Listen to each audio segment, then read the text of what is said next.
Querido Deus, Pai, nós somos gratos a Ti porque Tu tens sido um Deus que tem cuidado de nossas vidas e nos chamasse para ser vencedor. E nós somos, Pai, temos essa convicção que nós fomos chamados para vencer as dificuldades, porque a força e o poder está contigo, está, Senhor, em Ti. E assim Tu nos conduz, Pai, nos fortalece e renova a cada dia. Prepara o nosso coração, a nossa vida, a nossa mente, a nossa alma para receber Tua palavra nesta noite. E é o Teu servo que vai ministrar. Dá a ele, Senhor, a sabedoria, aquilo que ele estudou, aquilo que ele meditou, que orou, que pediu a Ti. Ilumina a sua mente e fala através dele para o Teu servo nesta noite. Pai bendito, oramos a Ti, agradecidos por tudo, em nome do Teu Filho amado Jesus. Amém. Pai do Senhor, os irmãos, amém? É uma alegria, uma satisfação e ao mesmo tempo uma responsabilidade grande de ministrar a palavra de Deus. Toda oportunidade que o Senhor nos dá, nós temos que ter muita responsabilidade, porque nós não vamos falar de nós, mas vamos falar do Evangelho, falar do Senhor, e a palavra precisa surtir efeito em nossas vidas para nos abençoar.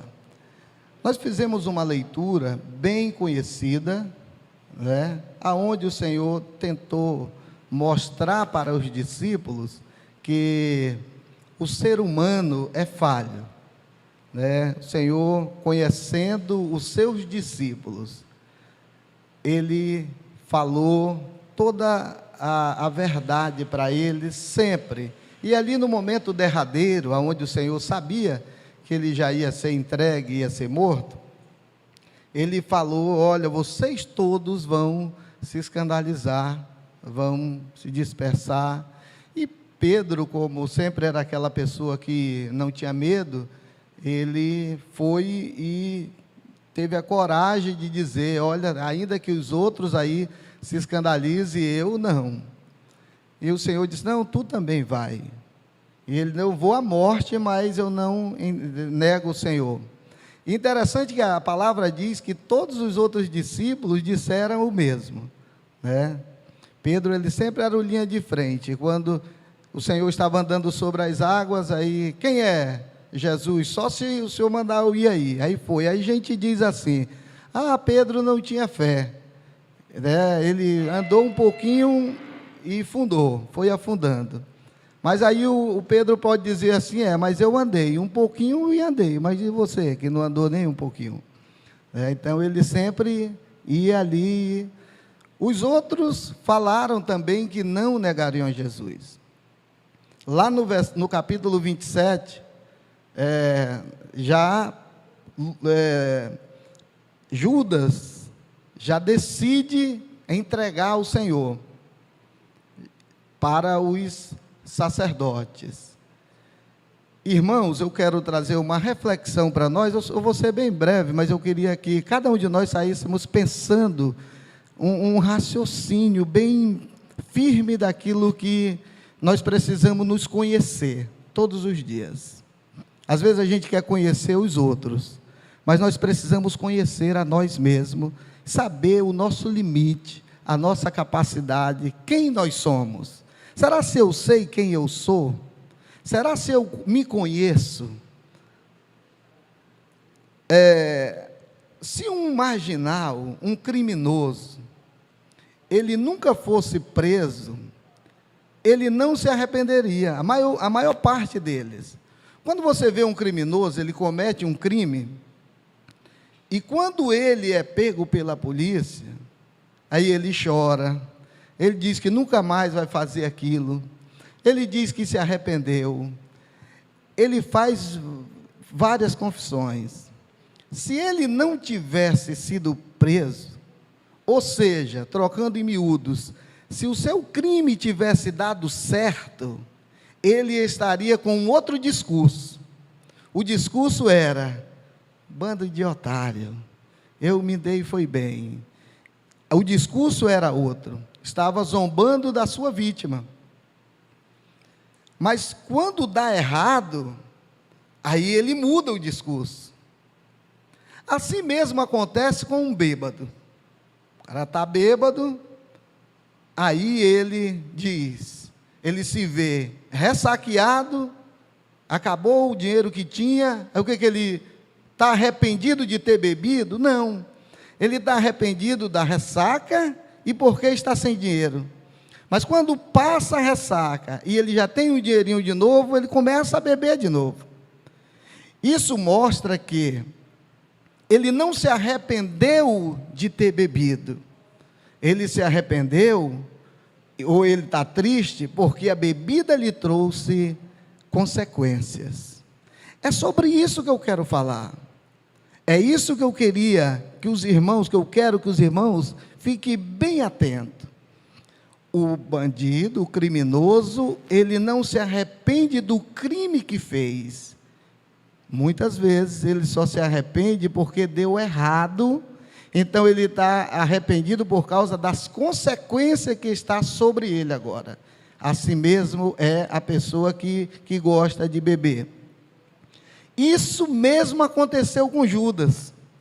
Ele negou o Senhor, ele foi lá, fez um negócio, cobrou lá um valor, prometeram para ele 30 moedas de prata pela sua informação, quem era Jesus, e ele entregou. Na cabeça de Judas, estava assim, Judas pensando assim.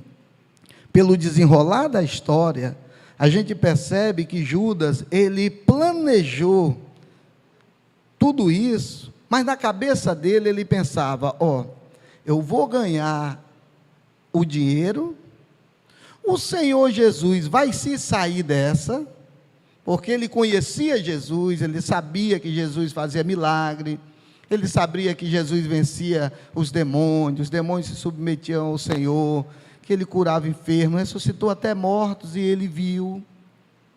Então ele pensou, não vai ser esses soldados que vão matar o Senhor. Eu vou fazer o seguinte, e aí, irmãos, eu quero que nós ficamos olhando e analisando a nossa vida.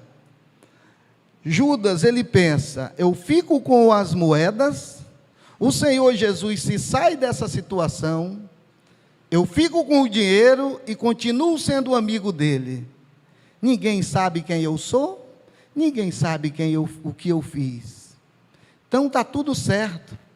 Eu vou continuar sendo discípulo, eu vou continuar andando com ele, eu vou continuar sendo bem visto. Só que Judas não percebeu, e nós muitas vezes não percebemos, que quem nós somos, um dia, todos vão saber. O que nós somos em Deus, uma hora, as pessoas devagar vão sabendo quem nós somos.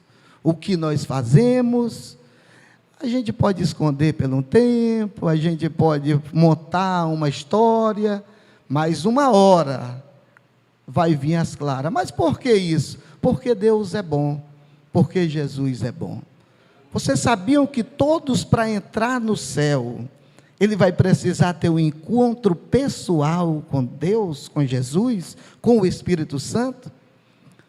Para nós irmos para o céu, nós vamos precisar um dia nos encontrar de verdade com o Senhor, e aí nós não vamos nos preocupar mais com ninguém, nós só vamos nos preocupar com a nossa vida espiritual, com nós e Deus, e com a missão que Deus tem para nós.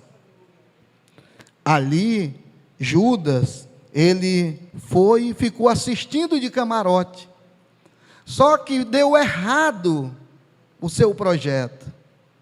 Ele viu que o Senhor não se defendeu, ele viu que o Senhor aceitou ser entregue, e aí ele ficou confuso, ele ficou desesperado. Todo mundo, todos nós somos assim. Quando a gente percebe que as pessoas viram em nós alguma coisa que nós escondíamos, nós ficamos desesperados, nós ficamos preocupados, nós ficamos ansiosos, pastor Arnaldo, nós ficamos envergonhados, e foi isso que aconteceu com Judas. Ele ficou envergonhado, porque agora todos iam saber quem era Judas, agora todos iam saber quem ele era, e ele ficou decepcionado, e achou que o seu projeto não ia ser descoberto. Só que ele percebeu agora que estava sendo descoberto o seu plano, e ele ficou tão decepcionado, e mais decepcionado ele ficou, quando ele foi querer consertar o seu erro, e quando chegou lá, as portas estavam aparentemente fechadas, porque ele chegou e disse: eu não quero mais essas moedas, eu não quero, porque levaram ele não tá fazendo o que eu queria que ele fizesse, não está acontecendo o que eu pensava que ia acontecer, e agora eu não quero mais esse negócio. E aí, para surpresa dele, os sacerdotes: não, isso aí é contigo, não quero saber, resolve lá. E não aceitaram. Então, o que nós percebemos aqui? Judas não estava desesperado, grave isso no seu coração. Judas não estava desesperado por conta do mal que ele fez a Jesus. Ele estava desesperado pelo mal que ele fez a ele mesmo. Ele percebeu que ele não tinha feito nenhum mal para Jesus, porque Jesus é Deus. Mas ele percebeu que ele tinha cometido uma grande falha, que agora tinha manchado a sua reputação. E agora todos iam olhar para ele de outro jeito. Então isso causou um desespero tão grande nele, que ele não tinha mais condições de voltar, porque não era aquilo que ele queria, não era aquilo que ele pensou. Meu irmão, minha irmã, servo de Deus, somos escolhidos pelo Senhor. Até se de repente, pela nossa falha humana, pela nossa capacidade humana, pela nossa limitação humana, cometermos uma falha, um erro, que vai nos machucar e manchar até a nossa reputação, é melhor a gente consertar e ser perdoado e continuar servindo ao Senhor, do que deixar o orgulho ou o inimigo nos matar, pois é isso que ele quer fazer. Então Judas, ele procurou alguma forma de se sair daquela situação. Não foi só ele que negou, Pedro também negou. Ele entregou, Pedro negou, disse que não conhecia, porém Pedro se arrependeu, se humilhou. Será se Jesus só tinha condições de perdoar Pedro? Ele tinha condições de perdoar o Judas também. Mas Judas não estava preocupado com o perdão, ele estava preocupado com o que tinham descoberto sobre ele, como ele ia ser visto diante dos outros. Muitas pessoas têm perdido muito, porque estão mais preocupados com as pessoas, o que as pessoas pensam de mim, do que o que Deus pensa de mim.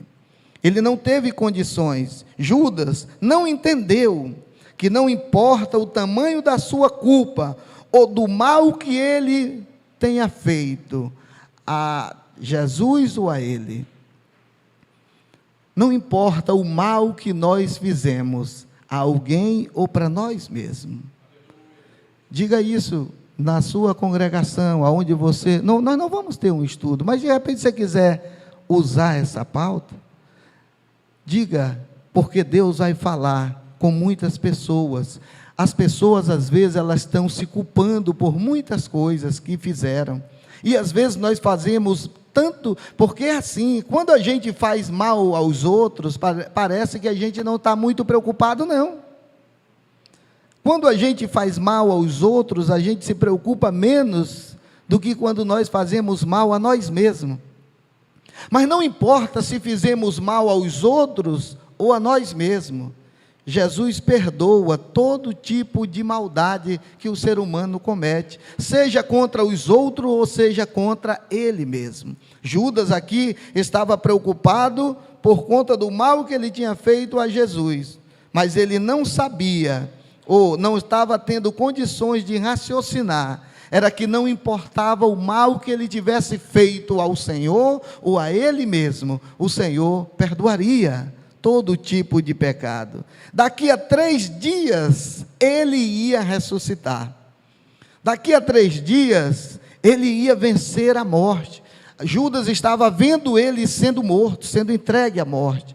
Mas ele não conseguia perceber que o Senhor ia ressuscitar e poderia perdoar, inclusive os traidores, os pecadores, os falsos, os ladrões, os assassinos e todos. Mas ele estava incluído naquela situação de traidor, de covarde, de mentiroso, de assassino, porque a morte de Jesus estava ali ligada diretamente ao que ele tinha dito, entregue aos soldados, e ele estava cheio de culpa. Quando a gente está cheio de culpa, o inimigo começa a trabalhar na nossa mente, mas nós precisamos entender que o Senhor venceu a morte, que estava vencendo Judas. Jesus foi entregue à morte, e a morte agora estava vencendo Judas, porque o Satanás já estava na cabeça dele, na mente dele, fazendo com que ele viesse se matar. Tem uma irmã lá na congregação do São José, chamada Gilda. Ela tem uns 15 anos lá na igreja. Ela ia se matar, e o marido dela foi embora e tal, e ela tinha 2 filhos, e ela percebeu, o marido tinha ido embora, ela estava grávida de novo, e ela conta no testemunho dela que ela ia se matar, ela nunca tinha ido lá na igreja, e aí ela foi lá na igreja um dia, e a gente estava pregando sobre isso, e essa mulher hoje, Deus tem feito assim uma reviravolta na vida dela. A filha tem até esposo já, e não se matou, teve a criança, vive lá, se formou inclusive depois de uma idade, mas ela conta que o diabo tinha colocado na cabeça dela que o único jeito, a única saída era ela tirar a própria vida. Foi isso que aconteceu com Judas. O inimigo estava dizendo para Judas: Judas, todo mundo já descobriu quem tu é, todo mundo já sabe que tu não é de nada, todo mundo agora todo mundo já te viu, ninguém mais vai confiar em ti, todo mundo vai ter medo de ti, quando tu estiver falando vão dizer que tu está mentindo, quando tu contar uma história ninguém mais vai acreditar, porque tudo que tu já fez, e agora esse teu erro aí, isso vai para sempre contigo. Essa era a voz do diabo na mente de Judas, na cabeça dele.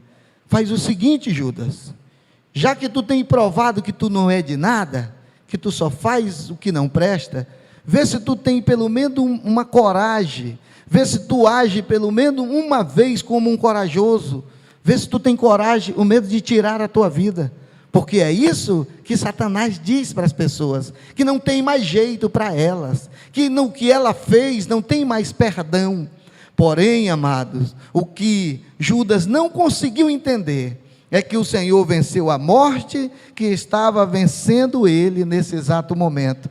Ele morreu sem saber disso, mas nós sabemos que o Senhor venceu a morte, que ele ressuscitou ao 3º dia. Imagina se Judas tivesse esperado 3 dias, irmãos. Tá bom, eu vou me matar, mas eu vou esperar 3 dias primeiro. Eu vou me matar, mas eu vou esperar primeiro 3 dias. Já que ele disse que ia ressuscitar, mas ele não teve paciência.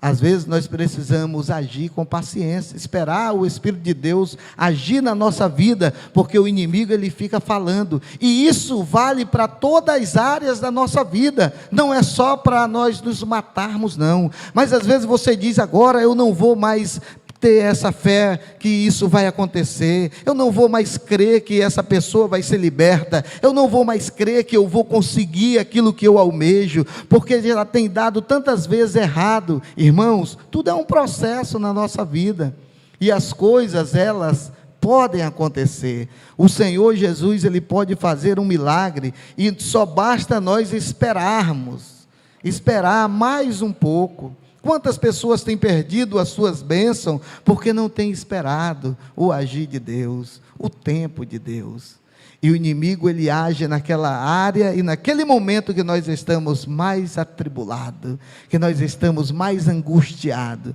que nós erramos, e pior, quando as pessoas descobrem os nossos erros. Não importa os nossos erros, não importa o que nós fizemos. Aqui nós vemos que todos os discípulos falaram a mesma coisa: nós morremos, mas nós não o negaremos. E o Senhor sabia que todos eles iam fugir, todos eles iam virar as costas, todos eles iam ficar com medo, e se não fosse o Senhor vir e ajudá-los, eles não teriam vencido. Assim é comigo e assim é com você. Deixe o Senhor ajudar você na sua fraqueza, deixe Ele ajudar você nas suas lutas. Reconheça que você é imperfeito, que você é incapaz. O grande erro de muitos de nós, e aí há dois perigos muito grandes, é quando você se acha muito forte e quando você se acha muito fraco. Nem se ache tão forte assim e nem tão fraco assim. Você é servo de Deus e é Ele que te ajuda. O inimigo, ele tenta nesses dois extremos. Eu sou forte. É perigoso, mas também quando eu sou fraquinho, eu não consigo, eu não tenho força. Nós precisamos confiar que o Senhor, Ele pode nos ajudar e que nós não somos nem forte nem fraquinho. Nós temos o Espírito de Deus em nossa vida que vai nos ajudar todos os dias na nossa caminhada. Temos que perseverar até o fim, porque é aí que vem a nossa vitória. Não dá para caminhar um pouco e parar. Nós precisamos prosseguir. Tem hora que é difícil, mas o Senhor dá força, o Senhor dá graça para todos nós. Cada um aqui tem uma história. Cada um tem uma história. Do momento que você pensou em parar e prosseguiu. Eu aceitei Jesus lá no Bariri, a irmã Raimunda Cruz, ela lembra, foi em 94. E tinha umas pessoas lá, elas chegavam comigo e diziam assim... E olha que eu nunca fui tão assim, né? Meus irmãos eram, mas eu era mais light. Mas era também, só que eu era daquele que dava a unhada e escondia a unha. E uma pessoa que me conhecia disse assim: eu vou dar para ti 2 meses. E aí eu fiquei com aquilo, né? Quando passou 2 meses, beleza, 2 meses se passaram. E já vão aí quase 30 anos. Mas lutas, dificuldades, problemas, às vezes de você pensar assim, não dá mais para mim, porque parece que eu não tenho mais saída, mas aí você só fica quieto e deixa o Senhor agir, o Senhor vai abençoar sim a sua vida. Aquela pessoa que não tem jeito para você, da sua família, tem jeito sim. Eu tenho um irmão, o Osimar, alguns aqui conhecem. Eu, particularmente, eu pensava assim, tem jeito para todo mundo, menos para o Osimar. Mas teve jeito para ele também. O Osimar, vocês não têm noção quem é que ele era. Né? Você não imagina o que você pensar. E ele está aí na luta, lutando, servindo a Deus. Ele não fala assim do passado dele, e é bom isso. Mas o Osimar, um dia eu cheguei... Entrei no Bariri, ele estava dentro do carro dele, aí eu bati no vidro assim, aí ele baixou só um pouquinho, chamou um palavrão do tamanho de um prédio, e mandou eu ir embora. Aí eu disse, o que aconteceu com esse? Aí ele levantou o vidro, eu bati de novo, né? Aí eu vi que ele estava com uma pistola assim, em cima da perna dele, né? Me deu até um certo receio, mas ele não vai ir. Aí ele olhava para mim com muita ira, vai-te embora, e chamava outro palavrão. Aí levantava o vidro, aí eu bati de novo. Aí ele entrou dentro do carro, quer dizer, eu entrei dentro do carro e sentei. Se aí você fala que vocês são alguma coisa, né? Quem é eu, meu irmão. Vê se eu estou chorando desesperado aí, que nem tu. Aceita Jesus, entrega a tua vida ao Senhor. Vocês não dizem que está tudo certo para vocês? Dá nada. Certo dá é para mim, que sou servo de Deus. Para vocês dá tudo errado. Aí ele dizendo que ia matar uma pessoa, que vocês até devem imaginar quem é. Quem conhece ele mais de perto, né? É aquela pessoa mesmo que você pensou aí. Aí ele diz assim, hoje não escapa. Não. Aí eu disse assim, faz o seguinte, mata mesmo, mas hoje é domingo, mata segunda-feira. Deus sabe, mas eu falei desse jeito para ele, vai lá na igreja, no culto, aí se Deus não fizer nada, aí amanhã tu distribui bala para cima, porque eu sabia que Deus ia fazer alguma coisa, mas também eu não acreditava que ele ia, mas falei, e fui embora e ele ficou lá. Para minha surpresa, ele chegou lá no São José, sentou lá, era até o aniversário da igreja, o pastor Eliude estava pregando, e o pastor Eliude começou a falar lá, eu até cheguei a pensar assim, ele vai pensar que eu disse alguma coisa para o pastor, porque o pastor parece que estava contando a vida dele, e o pastor não sabia de nada, e ele foi lá, aceitou Jesus, está aí até hoje. Por que o senhor está contando esse testemunho, pastor? Eu quero dizer para você, que Deus quer fazer milagre em nossas vidas, meus irmãos.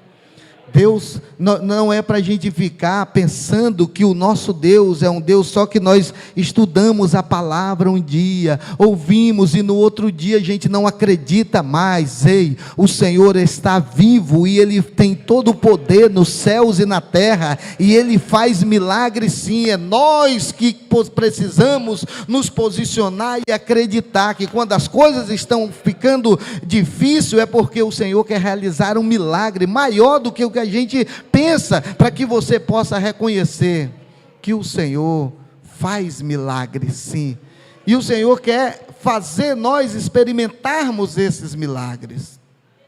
Não bota desculpa não nas coisas de Deus, não bota desculpa, porque a bênção ela tem mistério. Para a gente ser abençoado, a gente precisa descobrir o que Deus quer de nós, e nós precisamos entender o trabalhar de Deus na nossa vida. Ei, o Senhor nos chama, e Ele que é o Senhor, não é nós não, é Ele que tem que dizer o que nós temos que fazer, e nós obedecermos. Mas às vezes a gente pensa que receber bênção, é porque eu estou aqui, eu estou firme aqui. Presta atenção, porque às vezes o Senhor está mandando você fazer uma coisa e você está fazendo outra. Às vezes o Senhor está mandando você se comportar de um jeito e você está se comportando de outro. Judas não entendia nada. O Senhor deu toda a oportunidade para ele, mas ele deixou o inimigo trabalhar na vida dele, se matou, perdeu a oportunidade. Mas o Senhor está dando oportunidade para mim e para você. Amém, meus irmãos? Este é o ano do jubileu, é o tempo da restauração, e nos foi dada o nosso Deus, quão grande é a nossa salvação. Este é o ano do jubileu, é o tempo da restauração, e nos foi dada o nosso Deus.